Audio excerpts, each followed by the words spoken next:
يسعد لي نهاركم يا رب. كيفكم؟ ان شاء الله تكونوا كلكم بخير. حفوت دغري بالموضوع من دون مقدمات. طبختي اليوم حتكون طاجن الدجاج.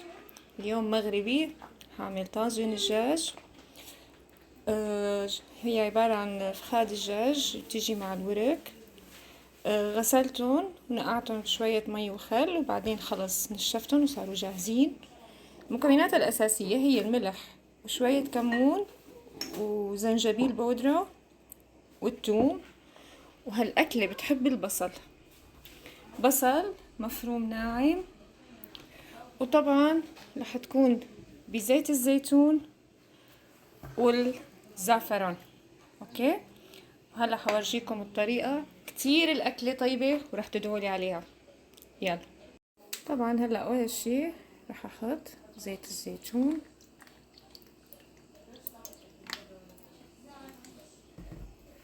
وبلش نزل عليه فخاد الدجاج. اوريدي الطنجرة عندي حامية.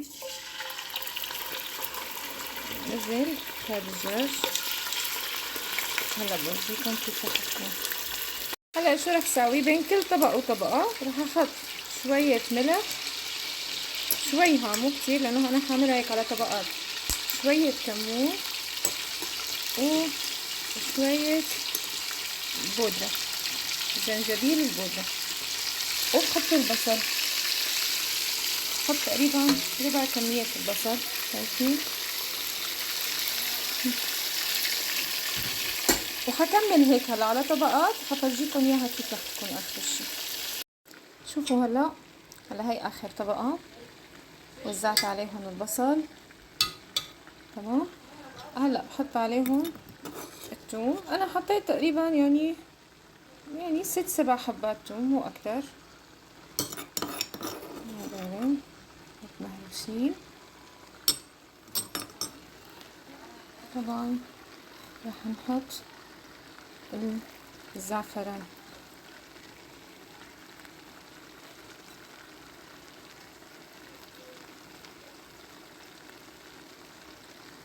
زيت الزيتون.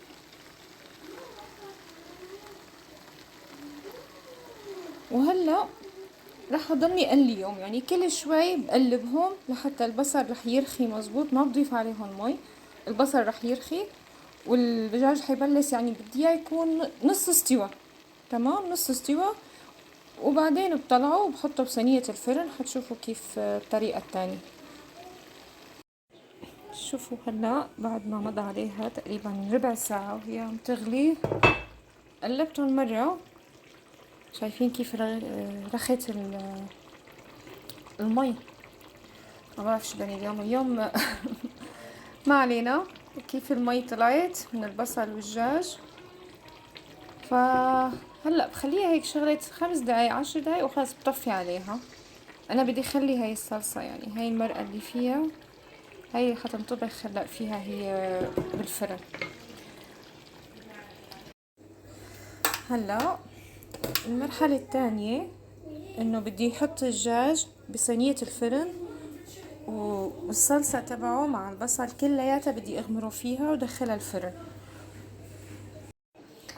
شوفوا هلا هاي بعد ما صفيتهم بالصينية وحطيت فوقهم المرقة والبصل. طبعا البصل بيصير مثل كراميلايز، يعني بيدوب وتصير الصلصة خضرة. ولسه هلا بس يدخل على الفرن. هلا شو بعمل؟ بغطيها بالسلوفان ويعني مزبوط. ممكن احط اول شي ورق زبدة وبعدين ورق السلوفان الالومنيوم، وبدخلها الفرن على 210 وبخليها يعني شغلة ساعة الا. واخر شي بفتح عليها الوش وبحمرها. وشوفوا كيف راح تطلع. صدقوني الريحة يعني هلا لسه قبل ما تدخل الفرن ريحة الصلصة ما شاء الله والدجاج بتشهي. طبعا هذا من اطيب الاكلات المغربية، يعني الاكلات المغربية في كتير اطباق طيبة، وهي احد الاطباق المغربية اللي فعلا زاكية وطيبة كتير. هلا بورجيكم النتيجة بس تخلص. شوفوا هلا بعد ما مضى عليها 45 دقيقة تقريبا، كلكم ساعة الا بالفرن.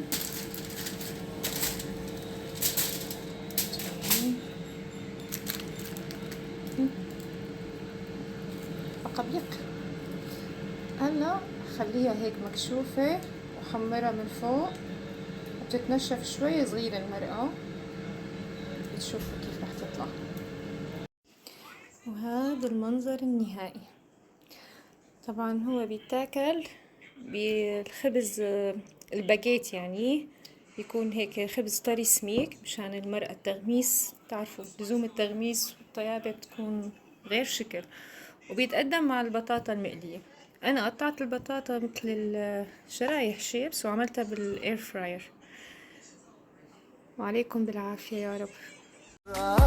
زاد في التربة الحرة والراس المغربي يا مزيغي وعربي إيمانو ببلادو، بصح ماشي بالهدرة، بصح ماشي بالهدرة.